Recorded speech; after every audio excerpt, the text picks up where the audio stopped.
Swayam Prabha. Digital India. Educated India.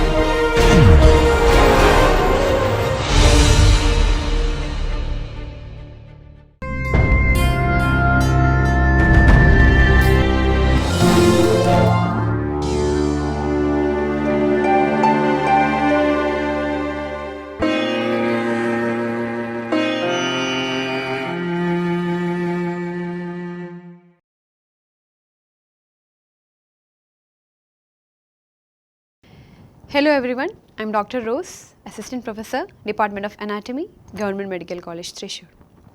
In this session, we will be dealing with the development of fetus from 3rd month of intrauterine period till birth of the fetus.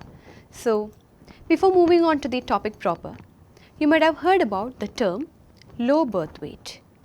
What do you mean by low birth weight? Usually, the average weight of a fetus is from 2.5 kg to 4 kg and the length is about 51 centimeters at birth. If you are calling it as a term low birth weight infant, that means the weight is less than 2.5 kg. What could be the reasons for a low birth weight infant? It can be due to intrauterine growth restriction in a full term infant, or it can be due to shortened gestation in a preterm infant. So, these are the major reasons for a low birth weight baby. So, before we get to know the details of a low birth weight baby, we need to know how the fetus develops from 3rd month of intrauterine period till birth. So, let us see what are the changes happening to fetus. So, in this session we will be discussing this topic under the following headings. What do you mean by a gestational period? How you are going to estimate the age of the fetus? What are the changes happening in the fetus? And what are the methods by which we are going to assess this? That is what is meant by prenatal diagnosis, and what are the applied aspects. We will be seeing this one by one. So, what do you mean by gestational period? Gestational period can be divided into 3 trimesters. So, each trimester will be having 3 months. That means first trimester means the first 3 months, second trimester means from 4th to 6th month, and the third trimester will be the last 3 months, that is 7 to 9 months of intrauterine period. So, let us see what are the events occurring during each trimester. So, the first trimester is actually during which the major systems are developed. So, the major systems of the fetus are developed during the first trimester. And what is happening during the second trimester? Second trimester is a time when there is growth of the fetus. Already the systems are developed during the first trimester, and the growth of the fetus happens during the second trimester, and third trimester is followed by rapid growth. So, usually the fetal anomalies, the major fetal anomalies can be detected during second trimester. Usually we call the fetal period from 9th week till birth. So, that is a time period which we call as fetal period. In this period, we have the maturation of tissues and organs followed by rapid growth of the fetal body. So, fetal period ranges from 9th week of intrauterine period till birth of the baby. Let us see how we are going to estimate the fetal age.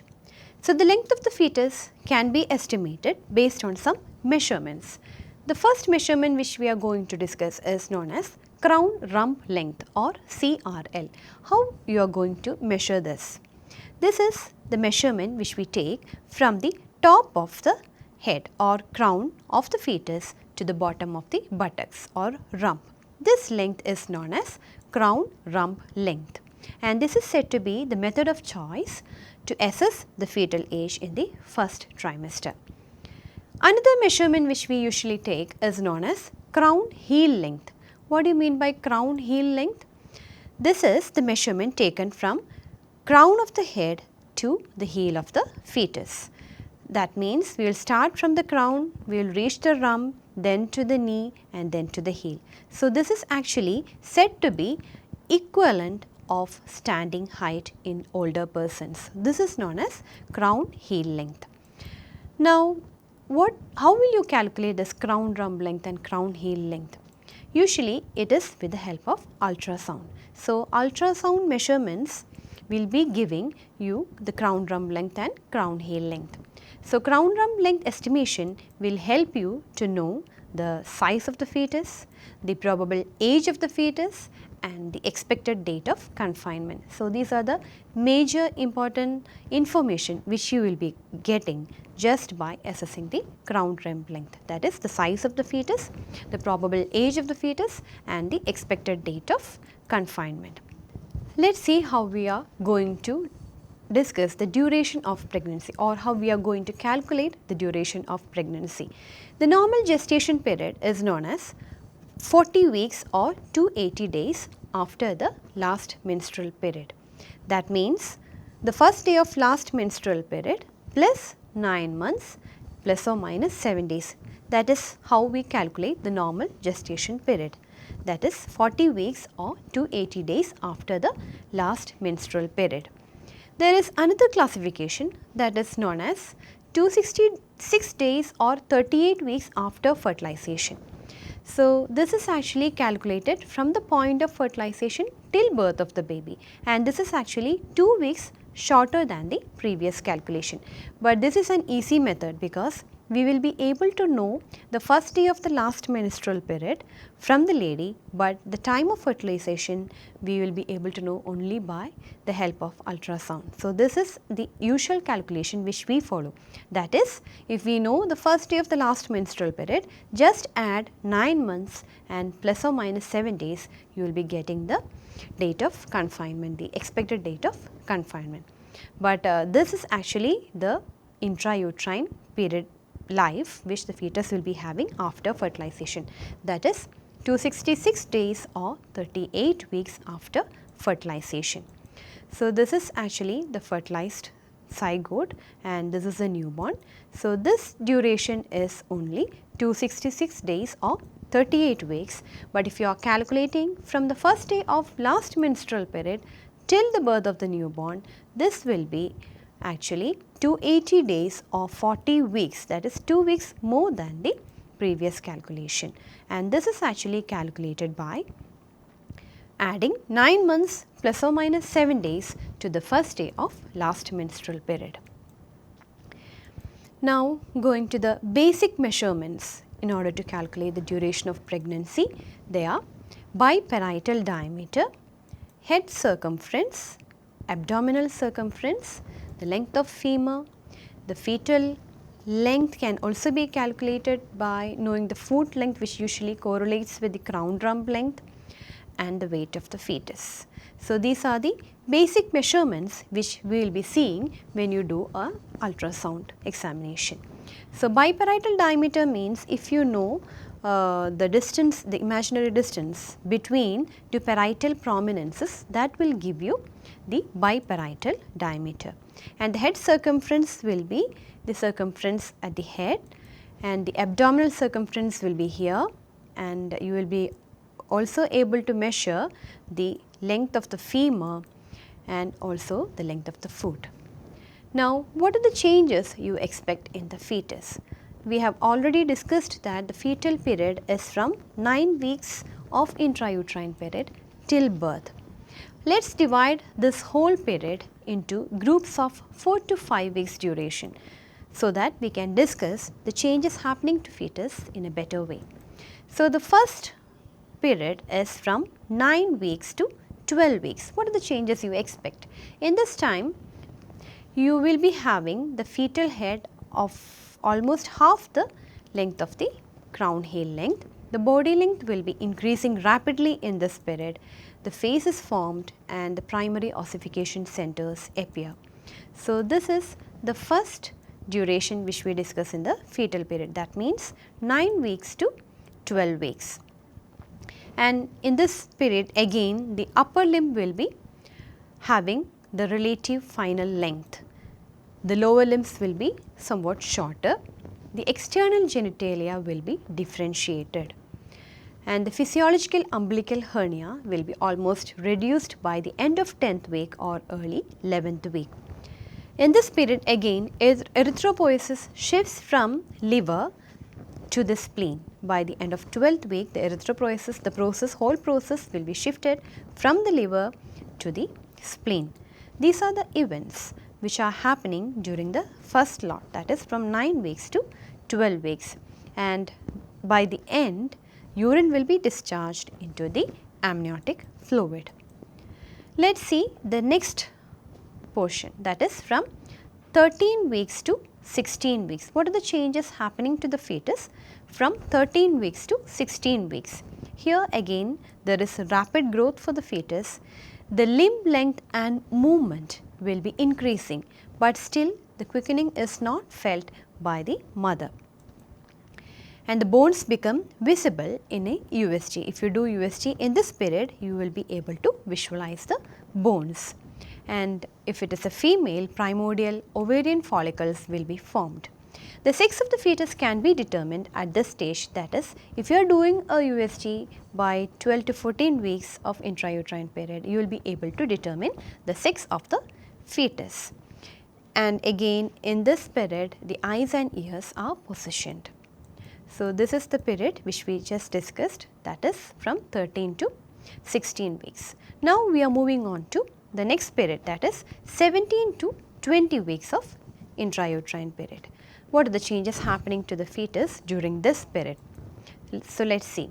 Actually in this period there is slowing down of growth, but quickening will be felt by the mother. The movements will be well appreciated by the mother. So, the first feeling of the fetal movement is known as quickening. So, that will be appreciated by the mother during this period, and the fetus will be now covered by a thing known as vernix caseosae. So, the vernix caseosae will be covering the skin of the fetus, and this is actually secreted by the fetal sebaceous glands.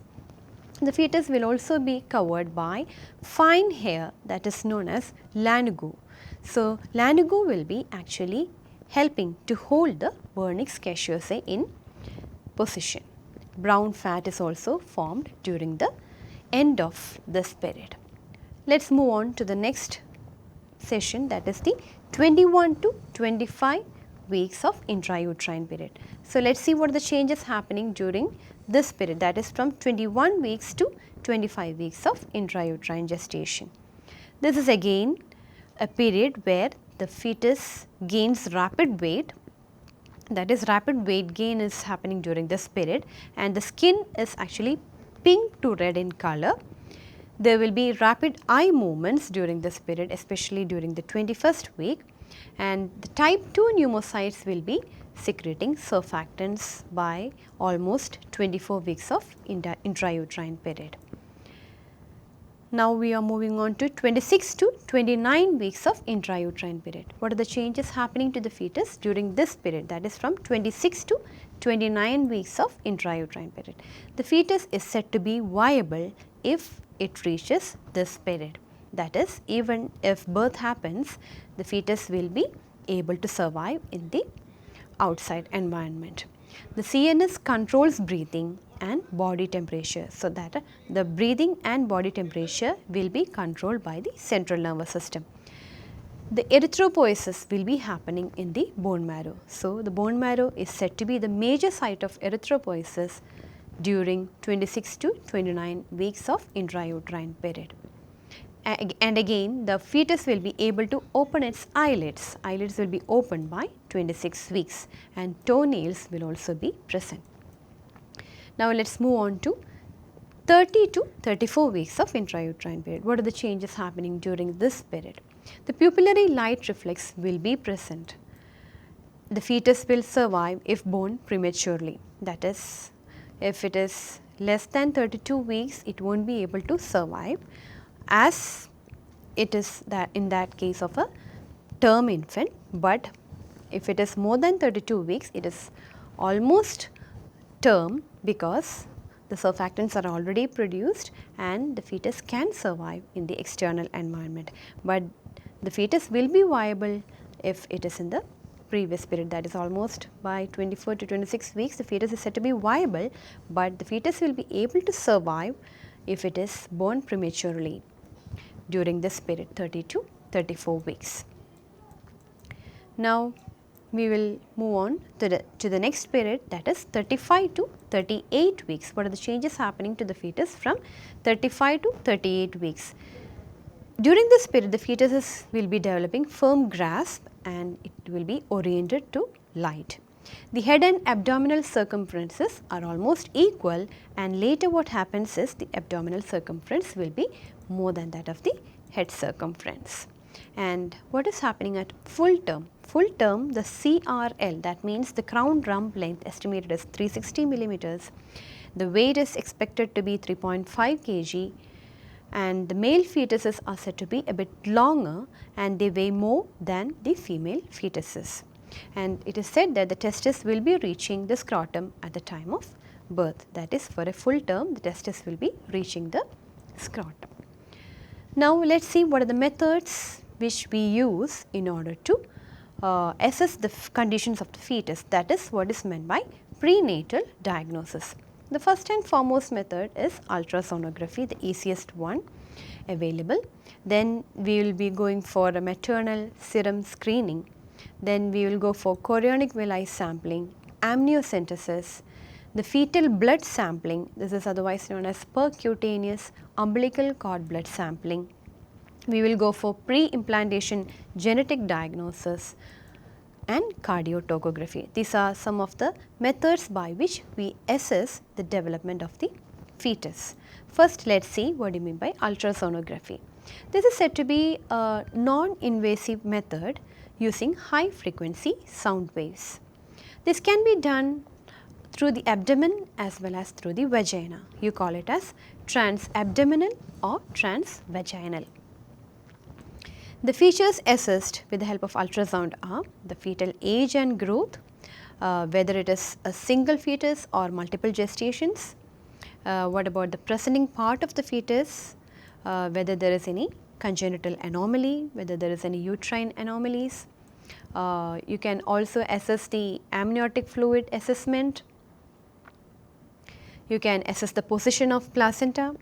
You can also assess the blood flow through the umbilical cord. You can roughly have an idea about the expected date of confinement.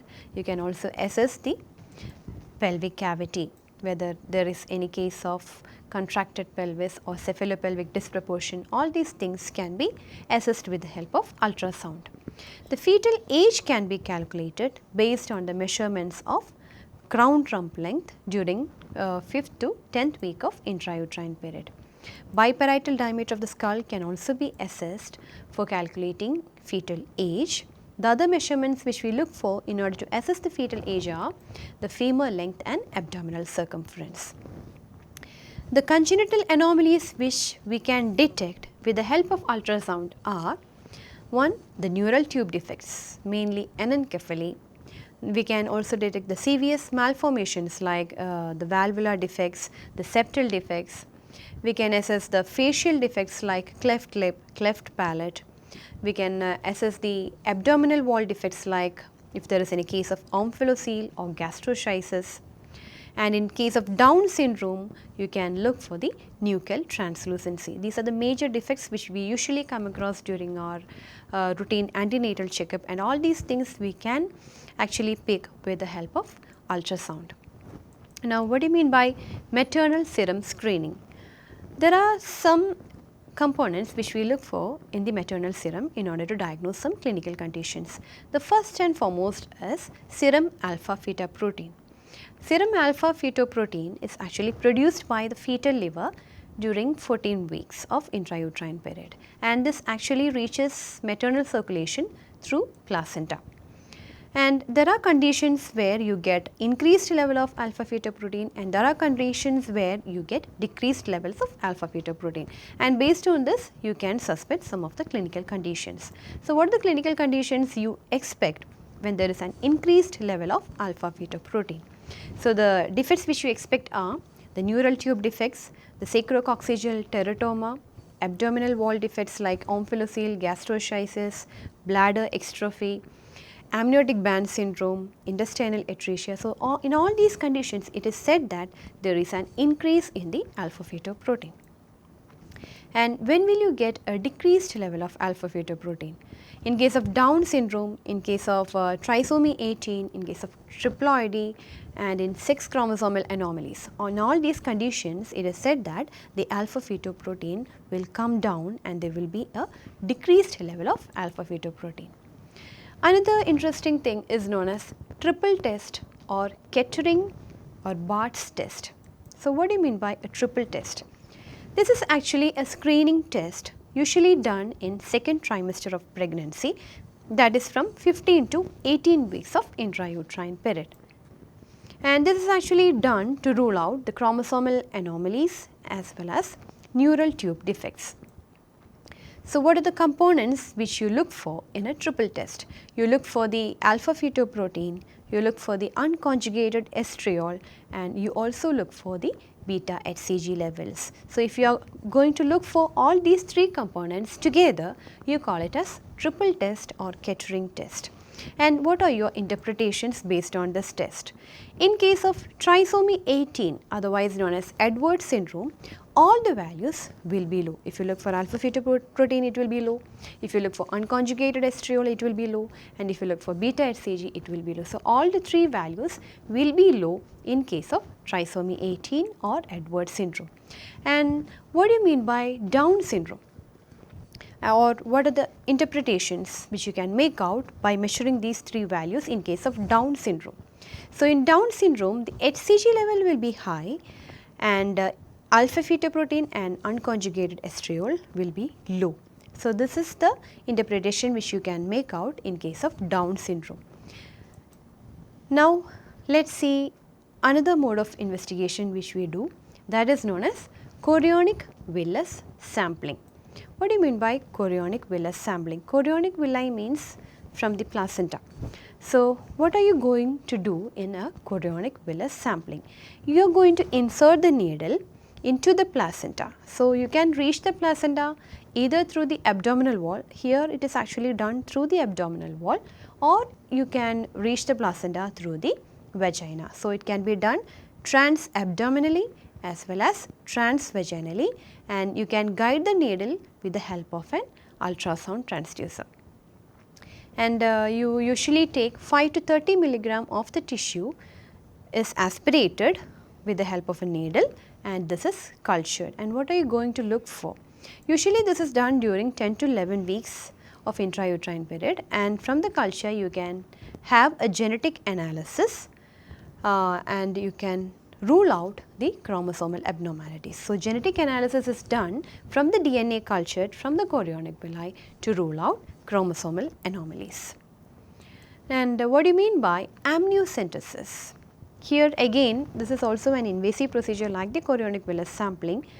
You are going to introduce a needle into the abdominal cavity, that is through the abdomen, that is trans-abdominally under the ultrasound guidance. And what are you going to do? You are going to withdraw 20 to 30 ml of fluid, and it is actually not performed before 14 weeks because the volume of LICA will be very less and there will be high chance of injuring the fetus. So, it is not usually advised to do before 14 weeks of intrauterine period. The fluid, what are you going to look for in the amniotic fluid? The fluid is analyzed for alpha fetoprotein, acetylcholine esterase. You can also look for the sloughed of fetal cells which will help you to do karyotyping. You can also do a polymerase chain reaction and genotyping to rule out the genetic anomalies. All these things can be done with the help of amniocentesis. Another method, another routine investigation, though not routinely done if you are suspecting something, is known as fetal blood sampling. This is otherwise known as percutaneous umbilical cord blood sampling, and this is usually done during the period of 24 to 34 weeks of gestation. The fetal blood samples are taken for chromosomal analysis. We will come to another topic, that is pre-implantation genetic diagnosis. What do you mean by pre-implantation genetic diagnosis? As the term implies, this is done before the implantation of the blastocyst. So when will this happen? Is it possible if the fertilization is happening in vivo? Not possible. This is usually done when the fertilization is happening in vitro. That is, if the fertilization is happening outside, you have the blastocyst with you or you have the morula with you, and you can go for the pre-implantation genetic diagnosis. So, during in vitro fertilization or IVF, the cells are taken and analyzed from the human embryo for genetic abnormalities before implantation.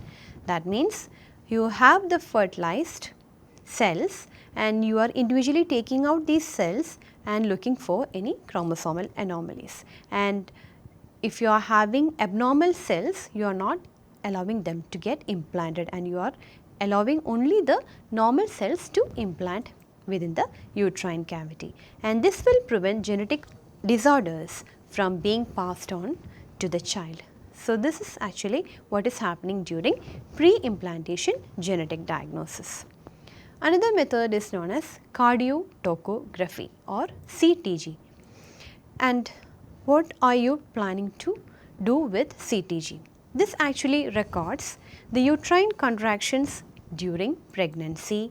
So, you have two probes kept over the abdomen of the mother.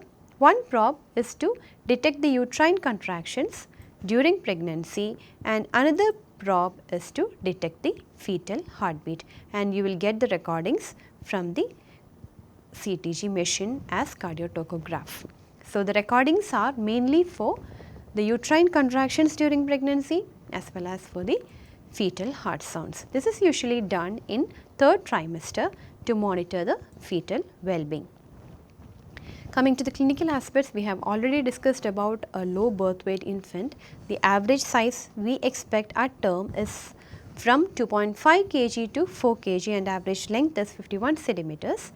If you want to call a newborn as term low birth weight infant, it means the weight is less than 2.5 kg, and the usual reasons are intrauterine growth restriction in a full term infant and shortened gestation in a preterm infant. The growth promoting factor before and after birth is known as insulin-like growth factor 1, IGF-1. If there is any mutation in IGF-1 gene, that will result in intrauterine growth retardation. After birth, actually this IGF-1 is synthesized under the influence of growth hormone.